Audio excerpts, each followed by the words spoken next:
Angela Buckner here with a Mike Magazine investigative report. Be sure to like, share, and subscribe.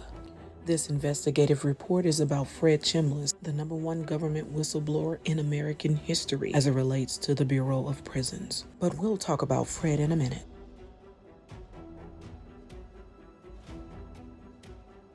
Just recently, 22-year-old Daniel Williams was reported dead while in an Alabama state prison. He was allegedly kidnapped, beaten, raped, stabbed, and injected with drugs. Bernard Jemison is another Alabama state inmate who alleges that he is in imminent danger and he is considered to be an inmate whistleblower. Jemison alleges that he is a target. He has been recently moved from one prison to another because he has been raising awareness about the Alabama prison conditions, according to the TikTok videos and Alabama prison rights activists who follow Jemison. According to the U.S. Department of Justice, there is an ongoing lawsuit against the state of Alabama which alleges that Alabama fails to protect prisoners from violence, death, unsafe, and unsanitary conditions.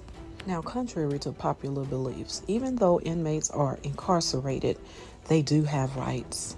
Derek Chauvin was stabbed while in custody at a federal prison in Arizona. And while very few people showed remorse for the stabbing incident, the Attorney General released this statement.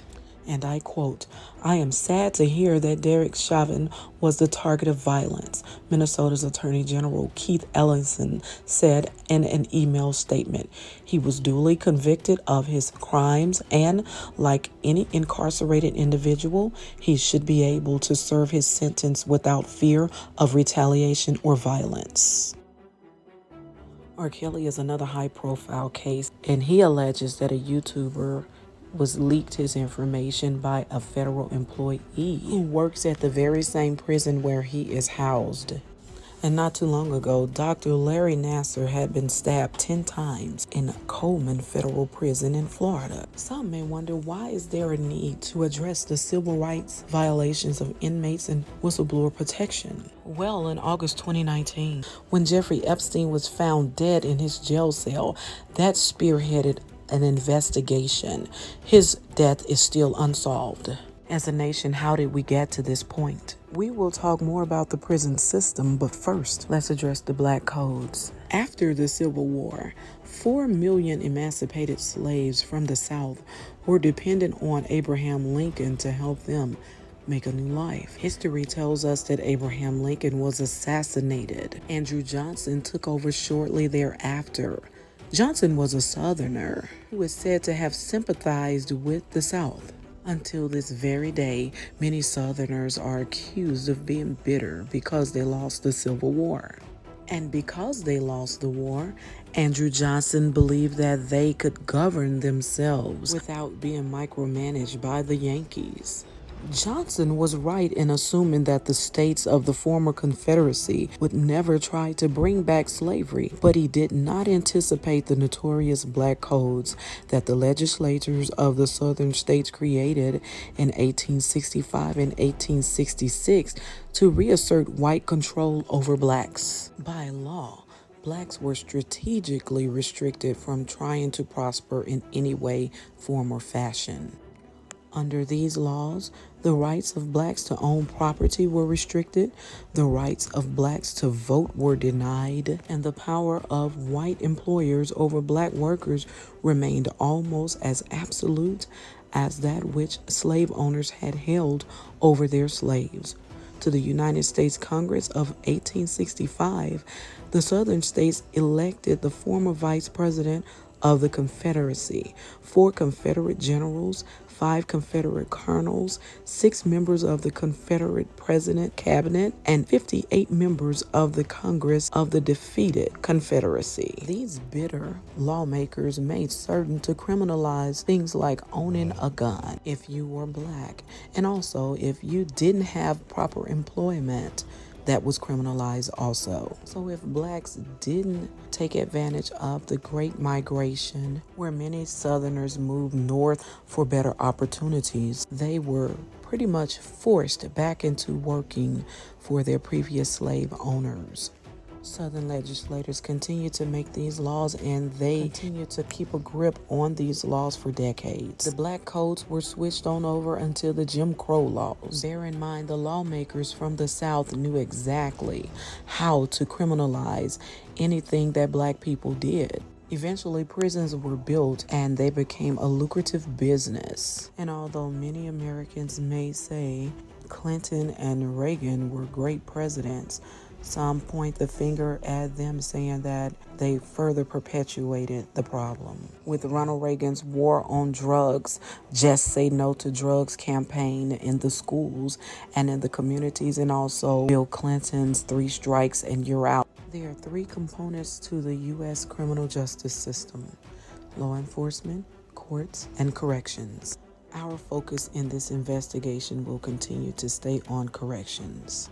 In America, there are movies, songs, and television shows that allows individuals an opportunity to get a glimpse into how a prison is run in America. And although a lot of it is not factual, most of it is. Now we turn our attention back to Fred Chambliss. For the past couple of years, Fred Chambliss has been raising awareness about the day-to-day operations in the prison in YAZOO City, Mississippi.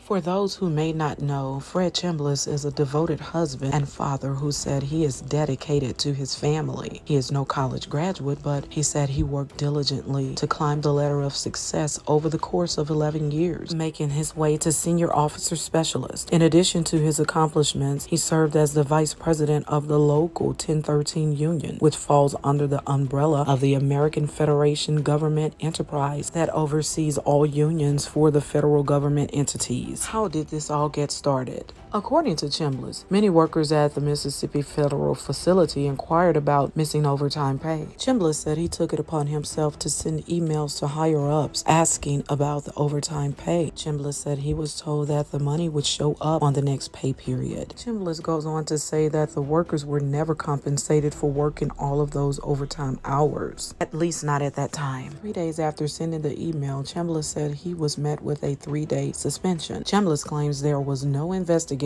conducted to explain why he was truly suspended. He said he felt that he was singled out to be retaliated against and forced to become the sacrificial lamb. As a result, Chambliss said all employees who claimed they didn't get overtime pay was rewarded in the thousands of dollars of settlement money through the untimely lawsuit settlement a year later, because the local union filed a lawsuit. Upon returning back to work after the 3 days, Chambliss said he felt that the retaliation continued because he was placed on restrictions for a full year. He said these restrictions meant that he was not to be around weapons. The weapons included assault rifles, shotguns, handguns, etc. Fred had recently been assigned to Basic Prisoner Transport, BPT, which would help for future promotions internally. Needless to say, the continuous disciplinary actions delayed any hopes of a promotion for Fred within that year. Chambliss said he was forced to watch other people get rewards and promotions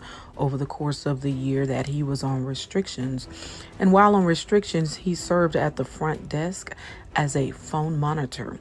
Generally, he would be working housing units and mobile trucks where he would have the opportunity to interact with staff and inmates. Chambliss said this was the best job I'd ever had, so I was willing to report to work every day and chopped it up as a loss. However, it led to restless nights and emotional distress. Chambliss further stated that I didn't have a college degree, so I was always reminded of that by staff, that the position that I served in was the best that I was going to get. I was never encouraged to pursue a college degree. There was a way to get a degree, but you have to work there for a minimum of 2 years. He continued on by stating, meaning it placed an us against them mentality as it relates to education or the lack thereof. Bargaining and non-bargaining is what is called. Chambliss alleges that this whole ordeal started in 2017, but everything continued to plummet in 2019.